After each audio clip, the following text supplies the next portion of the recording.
I have the secret to becoming financially rich. Does anybody want to know the key to becoming financially rich? Okay. Buckle up. This is going to blow your mind. It is spend less than you earn. And keep doing that. I know. I'm sorry. A bit underwhelming, but it's true. And we are, in America, actually pretty financially rich. We just don't have a lot of perspective on it because we've been surrounded by prosperity. Couple of quick jokes. I don't do this anymore, but I used to spray perfectly good drinking water on my lawn to keep it green back in Seattle area, right? In parts of the country, they're like, what are you doing? That I'm thirsty. I need that water. I'm spraying it on my lawn, right? We don't have perspective on how rich we actually are. I'm so rich that my car has its own house. It's called the garage, right? It's got a utility sink and a refrigerator. How many people in the world would love to actually have my garage as their primary dwelling? And my car lives in there, right? So we just don't have perspective. And so we are rich not just financially in a lot of cases, but we can be rich spiritually. We can be rich in health. We can be rich intellectually. We can be rich in relationships. So it really does start, I think, stewardship from understanding how much we have. So I'll start here. Something bad happened were the words that came from my wife to me over the phone in September of 2004. And it was the big course change in my life trajectory. Her parents died in a car accident, sudden death, and 49 years old, had driven separately down to a college in central Illinois to deliver a car to their son who was in college, dropped that car off, got back in their car on their way back, head-on collision, cut the car apart to get the bodies out, closed casket funeral, super heavy situation. Compounded on that, though, they did not have any estate documents. So now we have some assets in motion with no directives on to whom and how those will be dispersed, and also who is in charge of that. And of course, we have probate court, and there's a legal system to work through these things, but it caused enough conflict within the family that it almost got physical. Fortunately, not with my wife and her brother, but with some of the extended family trying to jockey for control. And so walking alongside of her family in that situation, I realized that it's quite important for us to get our affairs in order, but also at the time I was 27 years old and just realized, wow, our time here is limited. So how are we going to steward these resources, especially if we're rich and we have an abundance? What's the impact that we want to have for our community, but ultimately for the kingdom? I did get into financial services and have been in that industry generally for a couple of decades, but I've mostly transitioned out. I don't manage money anymore. I don't sell insurance or do any of that stuff, not licensed to, and have really pivoted to helping the marketplace, particularly small business owners, figure out how do they hand that baton of stewardship and leadership to the next generation. But I've been very blessed along the way to pick up some resources, and one of the things I'll mention to you on that back table by the window over there, this is a short little book. Tony was quite generous in calling me an author. I don't know about that, but there's a bunch of pictures in here, and then there's some text as well that really describe the journey that we went through after they passed. And so if you haven't done your estate plan and need some motivation, I created that for you. If you know somebody that doesn't have an estate plan, your parents or somebody like that doesn't have an estate plan, this was written for them to get motivated to take action on that. So that's a free gift if you want it. There's a whole box of them back over there. And then you got this handout. This is from my prior employer of a decade. I'm going to give Ron Blue all the credit for this. Ron is a contemporary of Larry Burkett. You guys probably know Dave Ramsey, pretty common now. Before there was David Ramsey, there was Larry Burkett. So we're thinking like 80s, 90s, books, radio. Ron Blue was a contemporary at that time. He's now in his mid-80s, did a lot of writing, did a lot of financial planning for high net worth Christian families. His daughter a few years ago said, "Dad, if you could put all the decades that you've been involved in integrating financial wisdom in biblical context into one paper, what would that look like?" And that's what he did. So this is Ron Blue's, I don't know, 5-6 decades of working with finance and integrating biblical principles into it. So we're going to just go through this a little bit, and that's the agenda. I'm going to fly through here. We've got 7 minutes down. I've got just a little bit left here. So we're going to go through these 4 H's of financial wisdom. I'm just going to briefly touch on how I view investing versus stores of value.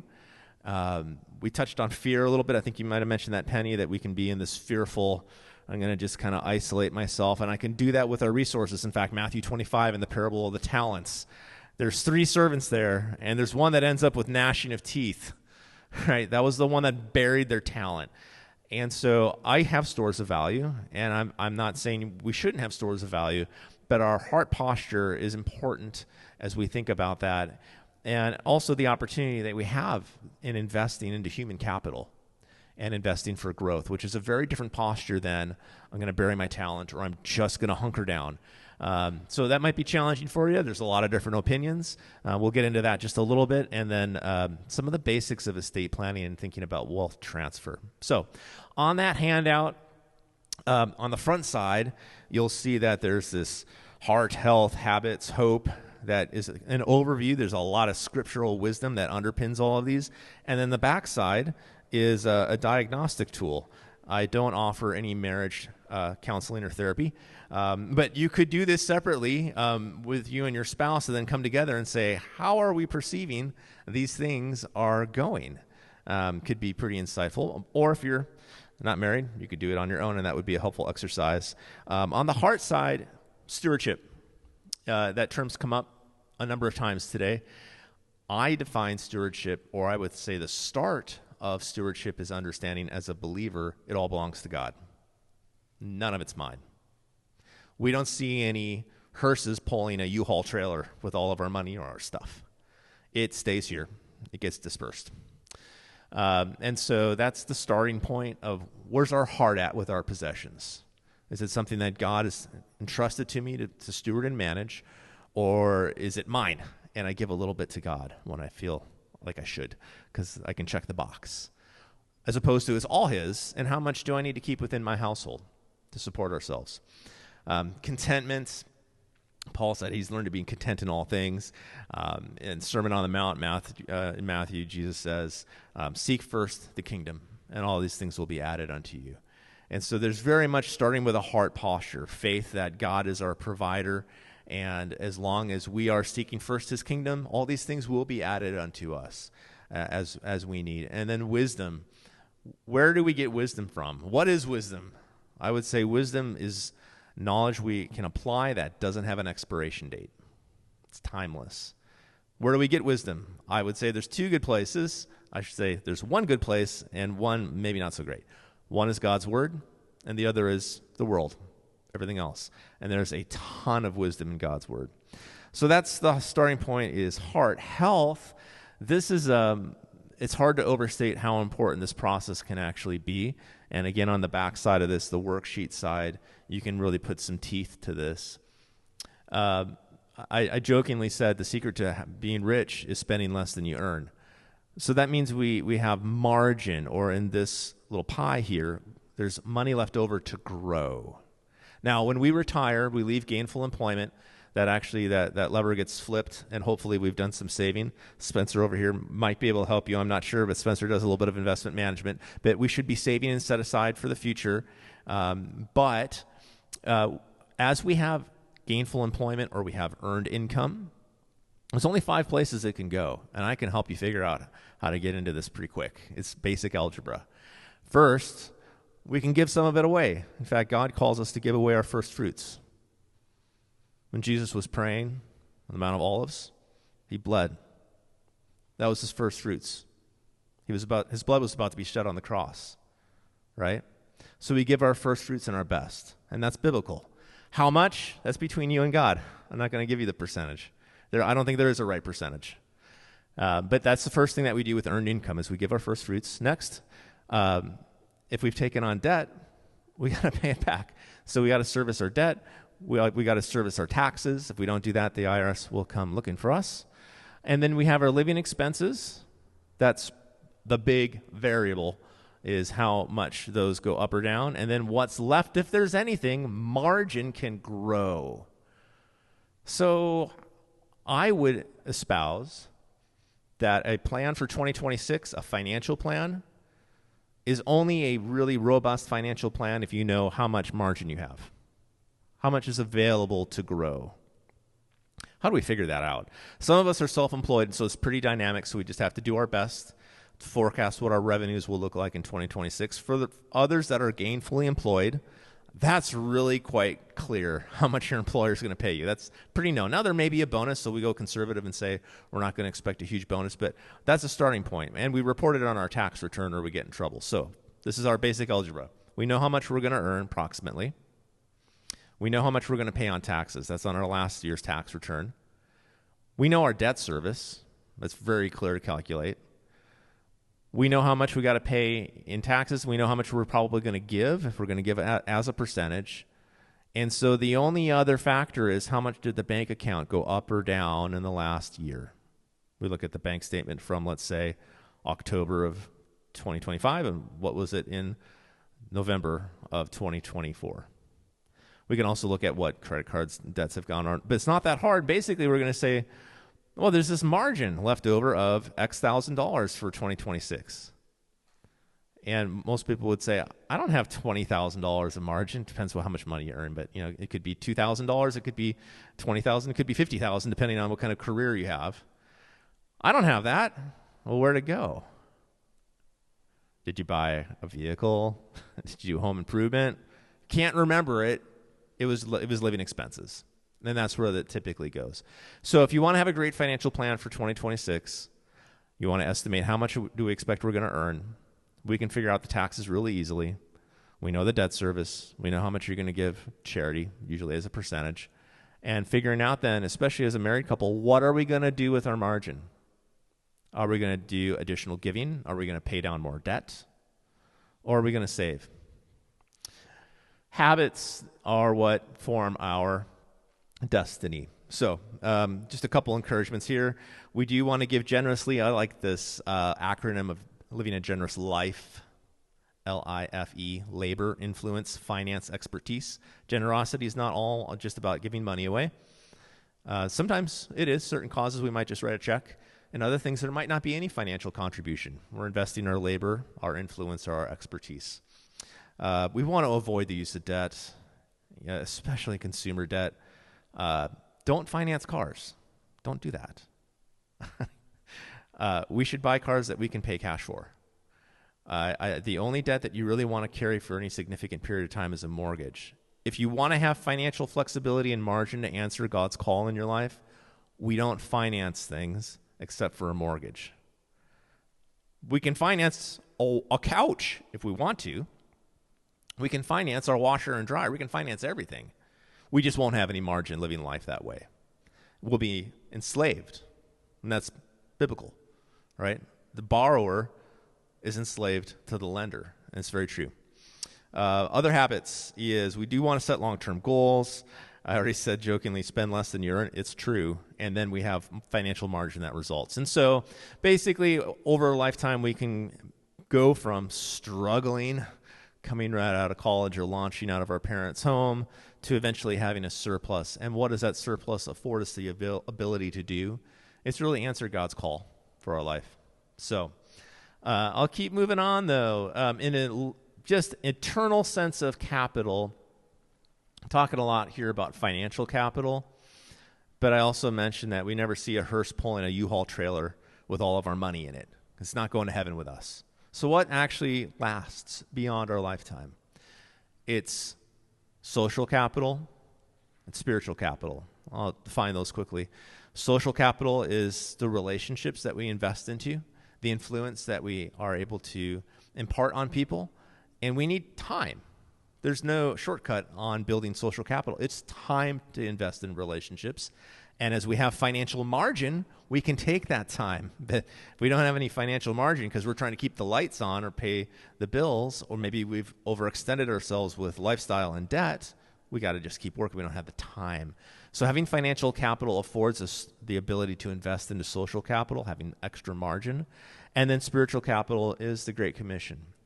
So at the end of a lifetime, that financial capital doesn't mean anything for eternal purposes unless we used it to invest into social and spiritual capital, and those last for eternity.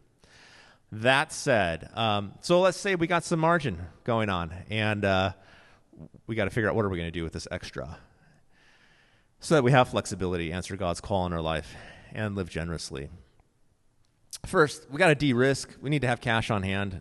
If you don't have 3 to 6 months of your living expenses in the bank account, let's start with that.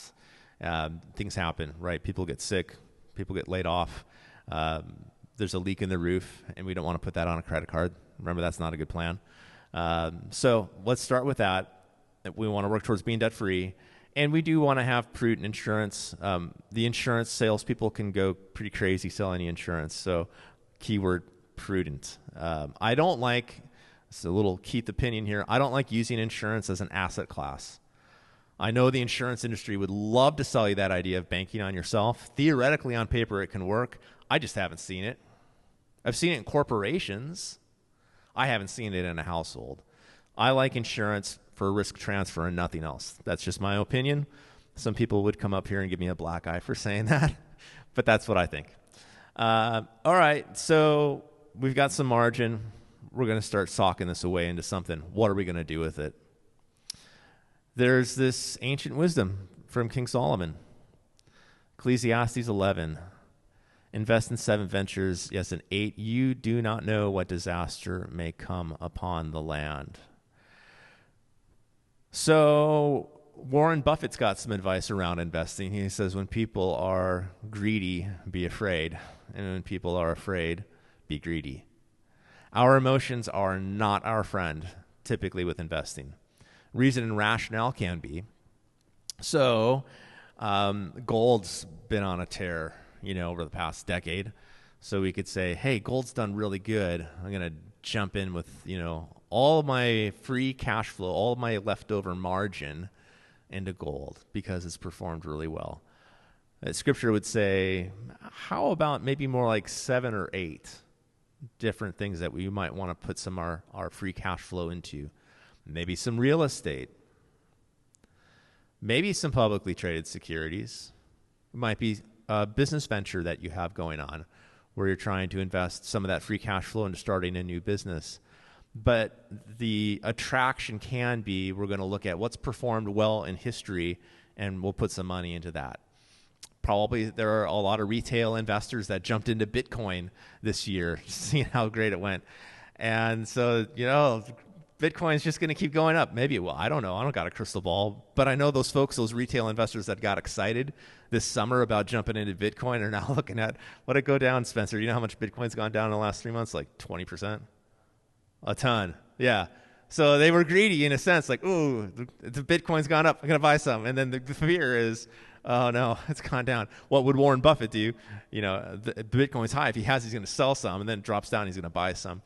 So my point is that diversification actually really matters quite a bit. And as I come across folks that are super keen on Bitcoin, super keen on gold, super keen on NVIDIA, I own all those. I also own a lot of other things because I'm not going to put all of my eggs in that one basket. I'm also do think it's worth mentioning that King Solomon here didn't say invest into 700 or 800. Now, the typical 401k, that's kind of the direction you're going. You're certainly going to have S&P 500 as an ETF or a mutual fund. That's 500 of the largest publicly traded companies. We hold some S&P 500, but if you put all of your assets into highly diversified funds, you are going to reduce your risk, but you also have no concentration at that point. So there's not going to be a lot of potential for growth. So how do you, Keith, you're just throwing all these different concepts out here. So what do I invest in? First, your time frame is critical. Market cycles take a while to recover from. The last big one we had was in 2008. All right, so if you're in a more speculative holding, that's even if it's diversified, it could take quite a few years for it to come back, and some speculative investments are just going to vaporize. And so along that thinking, of those 7 or 8 that you might deploy in at a minimum, any one of those, if it vaporizes, should not put you out of your home or really be catastrophic for your financial future. It may affect your financial future, but if we have a position where if it vaporizes, it's gone, poof, we should be diversified enough that that one investment doesn't throw off our entire course, right? So time frame is critical, though. We need to have about 10 years for anything that is of a higher return potential before we're going to need to spend that money. If I'm planning on buying my first house, I'm saving in Bitcoin to do it, that might not be the best path because there could be a major correction. Same with any stock. Pick any stock that you want. So 10-year plus horizon until you need the money, yeah, risk on. Diversified risk, but you can take risk. If you need it within 10 years, certainly within 5 years, in my opinion, you're no business in being in equities. I mean, you could win. You could lose. If you have enough time, 10 years plus, and there's some level of diversification, at least 7 or 8, we should be able to rebound from a 2008 type of market correction. Risk and return are never separated. They're married forever. Divorce isn't an option. If there's a high return potential asset, the risk is correlated. We just might not see it, but it's there. They don't get separated. And so as we get more diversification, we take away some of that risk. Just again, if we diversify into 700, 800 different positions, our return potential is going to be reduced. So we diversify appropriately. Just some basic education here. I'm at 24 minutes, so I'll stop yakking pretty soon here. But a lot of folks just, they hear stocks and bonds and all this stuff, and they don't even know anything. So I just thought I'd throw out some basic education here. Basically, you can either own something as an equity or you can lend money as a debt instrument. That's what a bond is. We're basically lending money to corporations. We're lending money to municipalities. We might lend money to the Federal Reserve.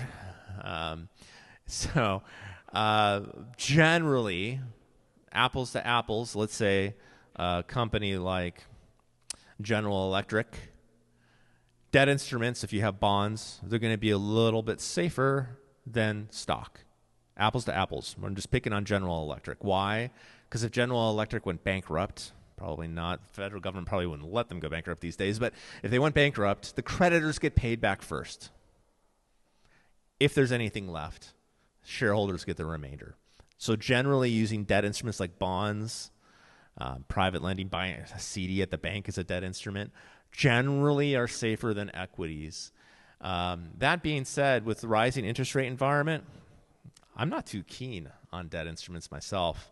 I'll tell you, actually, I have almost no debt instruments right now. We have had in the past, but I'm kind of a fan of having cash and equities for ourselves and real estate. But I'm not on the cusp of retirement. And if I was planning on retiring within the next 10 years, which I'm not, I would fund some of that first 10 years of income that I need from debt instruments because they're a little bit safer. They're just not going to grow. And then we have this whole other aspect of stores of value. And I think a lot of people might debate with me on this. But stores of value, the way that I think about them is it is a hedge or insurance against a falling U.S. dollar. And I don't think the U.S. dollar is going to get any stronger. I could be wrong. I don't have a crystal ball. I think the behavior of our Federal Reserve is atrocious. They've got this language, quantitative easing. That is backdoor taxation. That is them hitting go on the print money machine and creating more currency. They call it qualitative easing. They're just creating more cash, chasing the same amount of goods and services, or an amount of goods and services that's rising but not at the same pace that the currency is being created. So one of the stores of value that I have is precious metals, both in physical form and also in exchange-traded fund form. As an American, I don't want my gold value going up, up, up, up like it has the last 10 years. I have gold, and it has gone up over the last 10 years. I don't want it to keep going up. What that means is the dollar's going down. That means the economy that I live in, that I'm part of, is weakening. There's less faith and confidence in the global economy in the U.S. dollar as a reserve, a global reserve. But I don't think the dollar is getting any stronger. So I do have some stores of value, commodities. Hard assets is another one, and particularly in this audience, ammunition and guns. If you think about bartering, who's really going to barter your silver if they're hungry? Go back to that movie clip where they're at the fence. Like, they could be like throwing, hey, here's some silver coins. I got a gold coin. Like, I don't really care at that point. Like, how about some salt and some flour and some sugar, coffee, tobacco, alcohol, things that, can be bartered are probably what's going to be in that kind of crisis scenario most valuable. Those are hard assets, and I think it's prudent to have some, but the commodities have a little bit more of a transportable capacity, right? I don't own enough gold that I can't pick it up and move it around pretty easy. I wish I had that problem. I don't. So we can actually move around with it. As recent as the Vietnam War, people were fleeing from communism, right, after we pulled out, and they were on boats with gold. And that was all they had, and the clothes on their back. So it's pretty portable. And then there's this whole area of crypto. What's going to happen with Bitcoin? I have no idea. But I own some. Not a lot. It's about 5% of our investable assets, and it's just a hedge. Now, some people who own quite a bit more than that, good on them. They're doing great. Philosophically, here's the problem that I have just burying my head and portfolio into stores of value. Stores of value don't hire people, especially smart people. Stores of value don't invent. Gold, it just sits there. It doesn't have good ideas. It doesn't come up with new things. It doesn't invent. And I think God created us as his image bearers so that we can go out and create. So I will always have, my philosophy is I will have a bias towards investing into human capital, whether that's publicly traded like the S&P 500 or local business, unless we just are ready for God come. Christ's second coming is, tomorrow or next year. I guess we could totally pull out of some of these investment vehicles, but I have a bias towards staying in the game of human capital with some stores of value to protect myself, because in the Proverbs it says a wise man sees danger and hides himself. So you guys can read, so I won't read this whole thing to you, but it is important that even as we have margin, some stores of value, we don't want to put our hope in wealth. It's uncertain, but we put our hope in God. And we want to be generous and willing to share, to store treasures and a firm foundation in the age to come. So real quick, and then I'm going to wrap it up. I just hit 30 minutes. Estate planning. Even if you don't have a lot of assets, but your parents and you have dependents in your house, you need a will. Because if something happens to you and you have kids under 18, guess who decides the guardian is going to be? The state. I don't want the state making any decisions for me if I don't have to, especially about my kids. If you have kids, you got to get a will. Main purpose for that will is tell the state who the guardians will be. If you do have assets, please do have a will as well. It creates so much less stress for your family if there's clear documentation, and even better, communicate. You don't have to communicate how much money is in your estate or even where it's going, but just who's in charge. If I get incapacitated, who's making health decisions for me? Who's making financial decisions for me? That's called durable power of attorney. But then the estate document is going to have somebody who's handling the estate. Happy to stick around and talk about this more. I'm a big fan of corporate trustees. I don't have Uncle Bob distributing our estate. I have guardians within the family for our kids, but nobody in my family is going to be stuck dealing with financial decisions. We're just going to hire that out with a corporate trustee. So these are some things, just planting some ideas. Last thing, and then I'm done, but wisdom before wealth. When it comes to wealth transfer to our kids, you guys might have this all dialed in. Get your kids or your grandkids dialed in on this. Help them get set up for financial success in their life. And this is a great tool to do that. But ultimately, we don't want to transfer wealth before wisdom. We had some toddlers running around in here today. Imagine I've got a carpenter hammer, and I'm like, here's a carpenter hammer, 3-year-old. What good is going to come from that, right? Their toe is going to get broken or my toe is going to get broken. We don't want to pass wealth without wisdom. It's giving someone a tool they're going to hurt themselves or somebody else with it. It's true. But if they do have some of the wisdom and they demonstrate that through the decisions that they're making, what a great thing to be able to pass wealth on for them to continue to be able. You don't have to necessarily just give it all away to charity. It's almost two roads that estate planning drives down. With a ditch, there's a road with two ditches. One ditch is, I'm not going to give them anything because it's going to screw up their lives. We don't even allow the opportunity for them to gain wisdom and learn how to steward it well. And the other is, I'm just going to give it all to them carte blanche without any wisdom. So neither is a good road. So happy to stick around and talk more. I've used up my time. Thanks, Tony.